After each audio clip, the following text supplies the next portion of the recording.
বন্ধুগণ, আমি আবার আপনাদের সামনে বলতে চাই, আমাদের সরকার তো হবে, ট্রিপল ইঞ্জিনের সরকার হতে যাচ্ছে, এবং যদি প্রমাণ হয় কাউকে ছাড়া হবে না। বন্ধুগণ, আমি মিথ্যে কথা কখনো বলি না, এবং আমি সেটা করে দেখাবো। কারণ এই জনজাতিদের উন্নয়নের টাকা আমোদ প্রমোদের জন্য নয়, বিদেশ ভ্রমণের জন্য নয়, মিথ্যা কথা বলার জন্য নয়, মানুষের কাজের জন্য।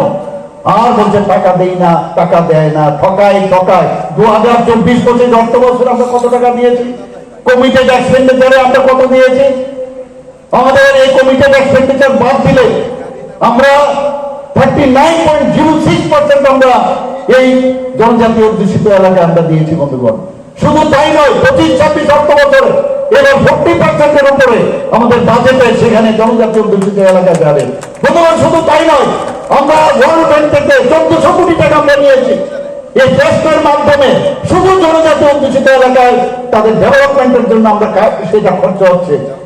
এবং আজকে এলিমেন্ট প্রজেক্টে 1700 কোটি টাকা নিয়েছি শুধু জনজাতি অধ্যুষিত এলাকায় খরচ করার জন্য।